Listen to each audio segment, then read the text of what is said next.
Eu sou Joyce Meyer e eu acredito que Deus pode curá-lo em todas as áreas que você sofre.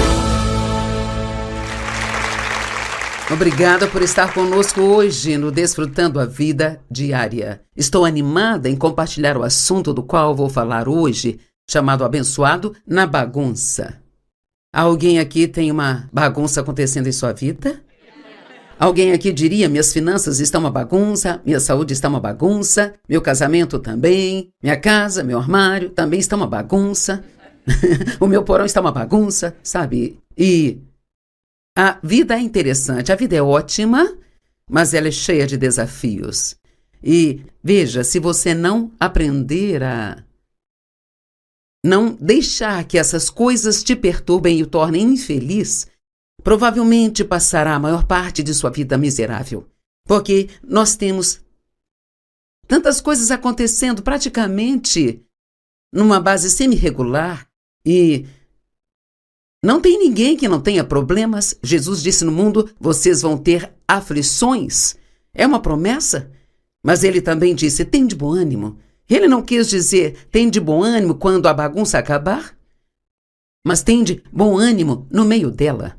E a maneira clara de podermos fazer isso é apenas realmente acreditando e tendo fé que tudo vai acabar bem, que nada dura para sempre e principalmente que Deus vai fazer algo bom a partir disso. Agora cheguei ao ponto na minha vida, depois de 45 anos de experiência com Deus, onde posso dizer, e eu realmente creio nisso. Já houve muitas vezes em que muitas coisas difíceis aconteceram comigo e eu pensei como pode, qual o propósito disso, sabe? E depois, mais tarde, olhar para trás e ver que coisas boas foram feitas a partir daquilo. E eu gosto de dizer que vivemos a vida para frente, mas ainda entendemos para trás. Quantos podem olhar para trás, para as coisas que aconteceram em sua vida, que foram muito difíceis, mas você pode dizer, eu cresci espiritualmente através disso, ou eu aprendi coisas que fizeram uma enorme diferença na minha vida? E, sabe, muitas vezes uma das experiências que me lembro de ter tido foi numa situação em que eu estava sendo maltratada no trabalho pelo meu chefe, mas aquilo realmente me ensinou a tratar bem as pessoas que trabalham para mim. Então, às vezes, temos que aprender as coisas, nós passamos por elas e pensamos, mas como pode? Isso é injusto, por que está deixando isso continuar, Deus? Mas nós aprendemos por nós mesmos a não repetir aquilo, sabe? Vendo o quanto isso dói. Então, problemas fazem parte da vida, mas, todos digam mas, se, digam se. Agora, são duas grandes coisas aqui, porque temos uma escolha. Se lidarmos com o problema à maneira de Deus, então ele nos dará uma dupla recompensa. O que significa um prêmio? Depois que Jó orou por seus amigos, que o trataram tão injustamente, o acusaram de todos os tipos de coisas, depois que ele orou por eles, você tem algum amigo pelo qual precisa orar? Depois de orar por eles, Deus deu a ele o dobro do que ele havia perdido. Às vezes nós lemos isso e meio que passamos por cima, mas isso é tão importante depois que, é o que diz a Bíblia, depois que Jó orou por seus amigos. Então Deus deu a ele o dobro do que ele tinha. E talvez algumas das maiores mágoas que temos em nossa vida são de pessoas que nós amamos, pessoas que confiamos, que fazem coisas que não conseguimos acreditar, que fizeram ou não estavam lá por nós, quando estivemos lá por elas o tempo todo. Eu penso em Paulo, que ministrou com todas aquelas pessoas que trabalharam com ele, ministrando, e, no entanto, a Bíblia diz que em seu primeiro julgamento, ninguém estava com ele lá. Nenhuma pessoa esteve ao seu lado, mas Deus estava. Ele orou, Deus, eu oro para que não imputes esta falha a eles. Uau! Eu acho que essa é uma das maiores coisas que precisamos aprender. Eu sempre, em cada ensinamento que faço, em algum lugar, eu tento colocar algo nele sobre o poder de perdoar as pessoas que te magoaram. Porque essa é realmente uma grande chave para receber bênçãos de Deus. Problemas, tribulações, provações e testes de nossa fé fazem parte da vida. Tiago 1, do 1 ao 4, todos amam os primeiros versos de Tiago. Tiago, servo de Deus e do Senhor Jesus Cristo, para as 12 tribos espalhadas pela terra. Considerem inteiramente como alegria, meus irmãos, quando estiverem envolvidos ou se encontrarem em provações de qualquer tipo ou passarem por várias tentações. Agora, a palavra-chave aqui é considerar. Isso é um processo da mente. Então, ele diz que quando estamos passando por provações e problemas, como devemos pensar sobre isso? Você precisa considerar como alegria, acreditando que, quando tudo acabar, você será uma pessoa melhor do que antes daquilo acontecer. Amém? Então, tenha certeza e entenda que a provação e a prova da sua fé, veja, nós não sabemos se realmente temos fé até que ela seja testada. É fácil ouvir mensagens sobre fé, bater palmas, aplaudir e dizer assim, sim, eu vou ler um livro sobre fé, mas nós não sabemos que tipo de fé temos, até que tenhamos que usá-la. E se você descobrir o que a maioria de nós descobre, bem, eu não tenho tanta fé quanto eu pensava, então, não se perturbe com isso, mas você nunca pode chegar onde precisa estar se não enfrentar onde você está agora.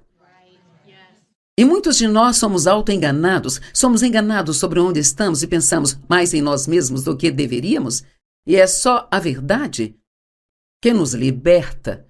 Então, eu sempre digo, ok, Deus me mostre se eu estou causando isso, se eu estou orgulhosa, se estou pensando, ou se estou acreditando numa mentira do diabo. Eu quero enxergar, eu não quero viver no engano. Então ele diz, tenha certeza e entenda que a aprovação e a prova da sua fé trazem à tona resistência, firmeza e paciência. Sempre digo que isso trouxe muitas coisas para mim antes de chegarmos à paciência, sabe? E quero dizer, é realmente verdade, é como... Veja, outro dia, foi bem, sabe, ontem de manhã, eu estava tomando meu café, eu amo meu café da manhã e meu tempo com Jesus. A primeira xícara de café, alguém gosta? Daquela primeira xícara de café, E eu estava com uma coberta porque estava frio e eu tirei a coberta para me levantar e ela pegou na xícara e quando eu puxei, eu joguei o café embaixo da cadeira, da mesa, em todo lugar, sabe? E eu me lembro de momentos na minha vida em que isso teria me deixado realmente muito, muito brava. Como pode? Toda vez que eu tento desfrutar de algo, acontece um desastre, meu Deus. Porque eu fiz isso, eu te repreendo, diabo, em nome de Jesus. Eu ficava muito chateada e eu cheguei ao ponto agora em que eu só olhei para aquilo e eu disse, vou dar um jeito de limpar essa bagunça. Veja, qual é o ponto? Agora pense comigo, qual é o sentido de ficar bravo e chateado com algo sobre o qual você não pode fazer nada a respeito? Eu teria que limpar de qualquer forma. Então qual é o sentido de eu me estressar toda, sabe? Porque o estresse é o que causa muitas de nossas doenças, enfermidades e problemas. Bem, nós dissemos que lidamos com as coisas diga se. Lidamos com as coisas do jeito de Deus. Essa é a grande chave da mensagem e no livro que eu escrevi. É que todos vamos ter problemas e nós escolhemos como lidar com eles. E como lidamos com eles realmente, claramente define o quão espiritualmente maduros nós somos ou nós não somos. E maturidade espiritual é um processo, é como se todos começássemos como bebê, então Se você está na fase bebê, não se perturbe, continue crescendo. E quando Deus voltar, ou melhor, quando Jesus voltar, Ele não vai ficar chateado se não tivermos chegado lá. Mas temos que continuar crescendo. Devemos sempre olhar para trás, depois de um ano, e ver pelo menos um pouco de progresso, sabe? E quando penso naquela xícara de café, me lembro de 30 anos atrás, como eu teria agido se aquilo tivesse acontecido. Eu penso, cara, eu realmente percorri um longo caminho. Qual é a maneira de lidarmos com os problemas? Faça do jeito de Deus. E o que eu quero dizer com isso? A primeira coisa é não pôr a culpa nele. Há muitas pessoas que têm problemas e ficam bravas com Deus, e isso é a coisa mais tola que você pode fazer, porque Ele é o seu amigo, Ele é seu consolador, e Deus não é a fonte dos seus problemas. E para as pessoas nos assistindo, eu quero realmente que vocês ouçam isso e entendam. Se vocês tiveram uma coisa trágica acontecendo em suas vidas e estão bravos com Deus, supere isso hoje, porque não é e não foi culpa de Deus. Eu sei que essa pergunta sempre surge. Bem, talvez Deus não fez, mas Ele poderia ter impedido. E não impediu. E por quê? A questão do porquê, e vamos falar sobre isso hoje, mais tarde, porque nós temos muitos porquês em nossa vida, quando deveríamos apenas dizer eu não sei, mas Deus sabe. Eu conheço e sei que Ele é bom, então sei que Ele vai cuidar do que precisa ser cuidado. E assim, número 2, não sinta pena de si mesmo.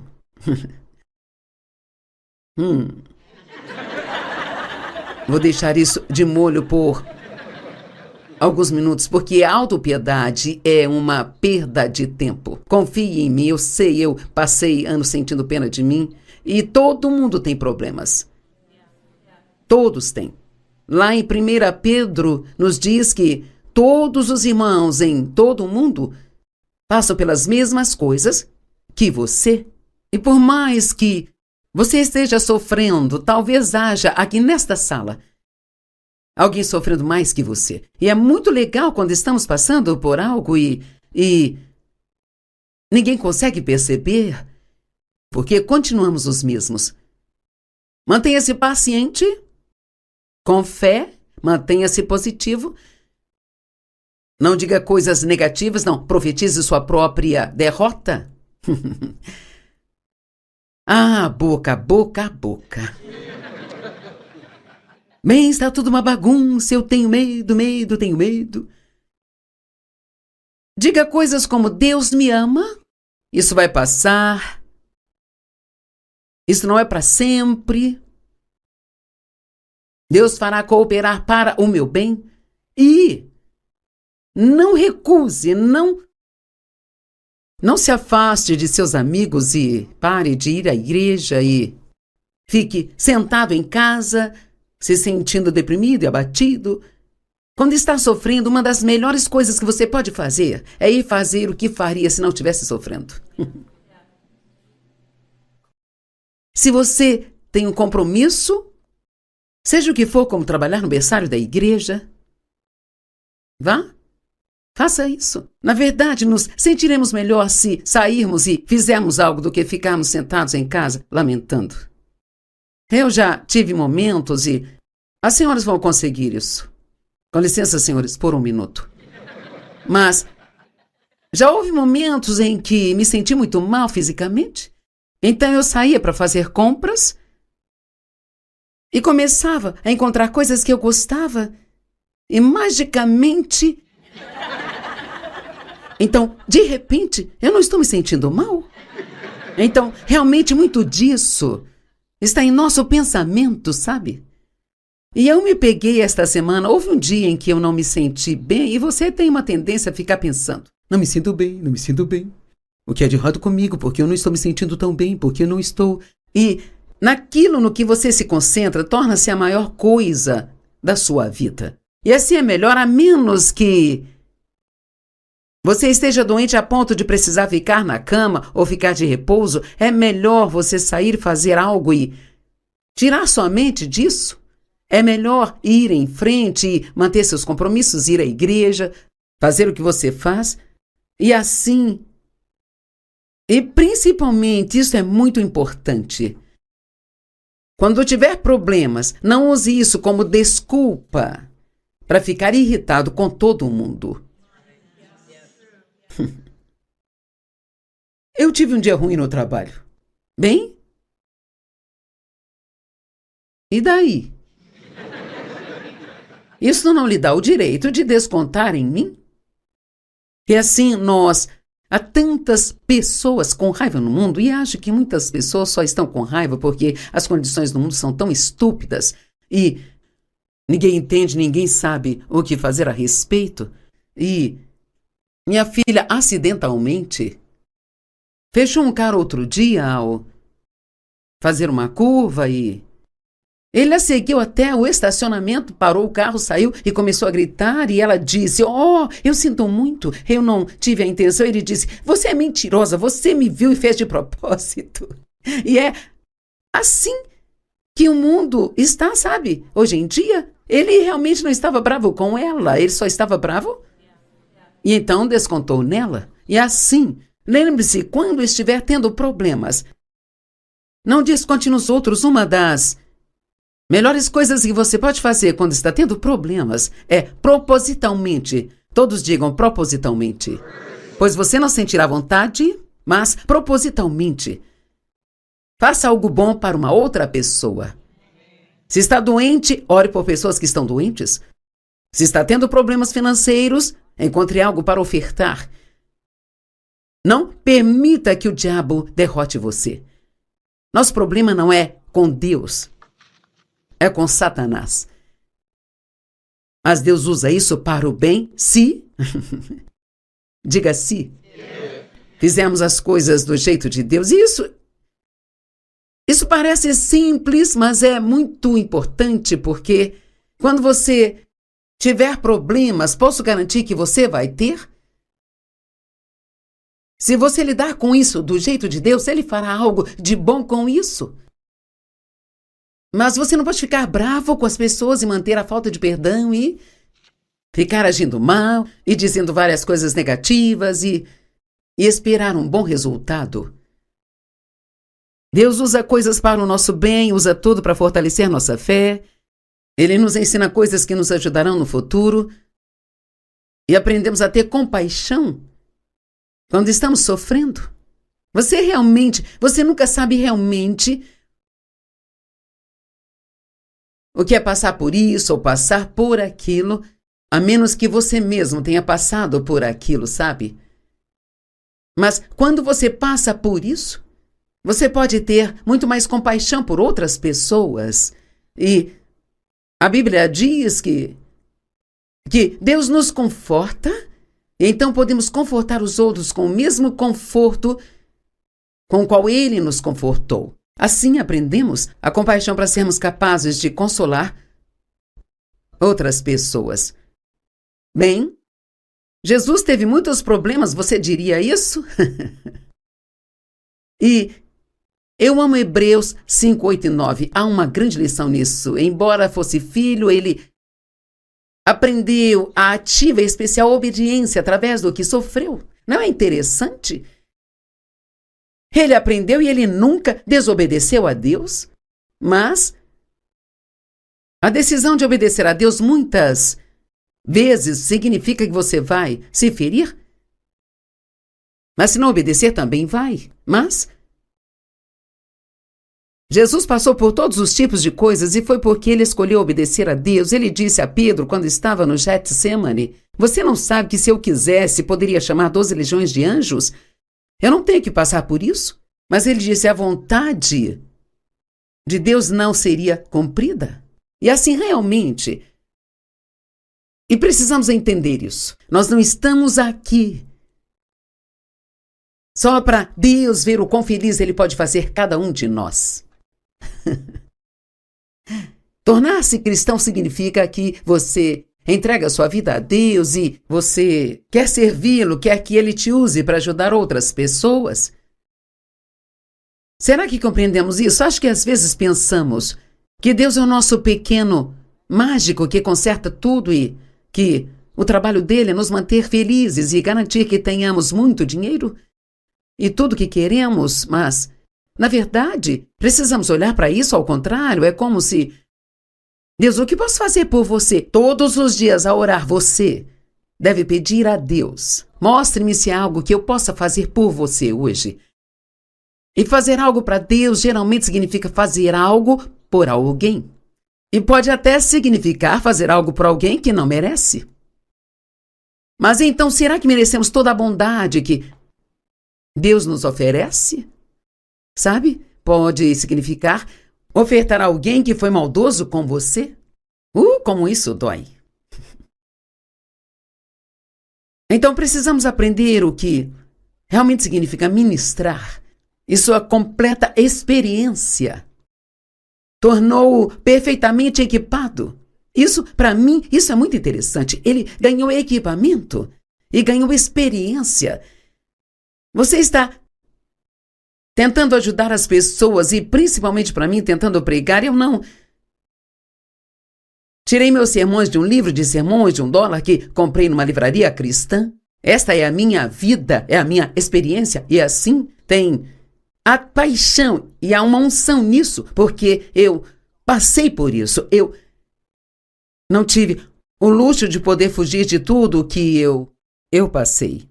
E sua completa experiência foi o que o tornou perfeitamente equipado para se tornar o autor e a fonte da salvação eterna. Ainda bem que ele não desistiu, não é? Então, às vezes, quando você está passando por algo, é apenas com o propósito de te dar experiência. Você está ganhando experiência, sabe? Eu prefiro muito mais contratar alguém que tenha 10 anos de experiência do que alguém com um diploma universitário que não trabalhou um dia sequer na vida. Conhecimento intelectual não é a mesma coisa que aplicar as coisas e caminhar por elas. Agora, há alguns problemas que tive ultimamente. Primeiro, eu fiz uma pequena cirurgia nas costas, pequenina. Seria 2 semanas de recuperação, uma incisão de 1 polegada, e eu tive uma estenose espinhal, o que significa que a coluna se estreita em certos lugares pela artrite ou o que quer que seja. E então, nesse processo, eu acabei tendo um coágulo no local da cirurgia. Tive que fazer uma segunda cirurgia. E então o coágulo danificou os nervos da minha perna direita. Então eu não tinha força nas pernas, só conseguia andar uma pequena distância da cama. Me mandaram para o hospital de fisioterapia, fiquei lá por 14 dias, fazendo fisioterapia 3 vezes ao dia. A perna ficou forte o bastante para me mandarem para casa. Aí comecei a fisioterapia e no primeiro dia que fui fazer a fisioterapia, eu cheguei em casa e naquela noite eu caí dentro do closet e quebrei a outra. Eu pensei, você mal consertou-me e já quebrou a outra? Nossa, tem que ser muito, muito talentosa para fazer isso, Joyce. E então, por 2 meses e meio, eu não consegui andar. E não tenho tempo para contar o processo que você passa só para chegar ao banheiro, mas principalmente à noite era muito difícil ter que ir várias vezes ao banheiro. E, sabe, eu coloquei na mente desde o início: eu não vou reclamar, vou dar um bom testemunho, vou ter uma atitude positiva e Deus vai fazer isso cooperar para o bem. Amen. E quer saber? Isso tornou a experiência muito mais agradável para mim, sabe? Quando estamos passando por dificuldades, veja, qual é o sentido de se tornar infeliz por ter uma atitude ruim? E são coisas, uma garrafa de água vazou numa das minhas malas de viagem e molhou tudo, eu tive que lidar com aquela bagunça. Alguém atrasou 30 minutos para um compromisso comigo que acabou deixando meu dia inteiro louco e sempre há coisas acontecendo. Eu perdi um dos meus anéis favoritos. Descobri que alguém que achava que era um amigo estava falando de mim de uma forma crítica e julgadora, então eu pude praticar o perdão. Machuquei as costas. Isso foi antes de quebrar as pernas. O meu joelho estava doendo. Oh, sim, outro detalhe, na semana passada, nunca tive isso em toda a minha vida, enchi de urticárias. Eu pensei, é sério? Acabei de conseguir voltar a andar? E eu tinha que ir a um casamento? Mas graças a Deus, foram só 7 feridas, mas em lugares diferentes, uma na orelha, uma no meu rosto, uma aqui, outra ali. Tem 1000 razões para termos urticária, porque eu vou tentar descobrir então. Mas, graças a Deus, elas já se foram, estou crendo que não vão voltar. E então, nunca sabemos em nenhum dia quando levantamos o que vai acontecer, mas isto não é para nos assustar, porque, como vamos descobrir no próximo ensinamento, nós somos mais do que vencedores. E, com certeza, já temos a vitória. E, se você ler o final do livro, nós ganhamos. Amém?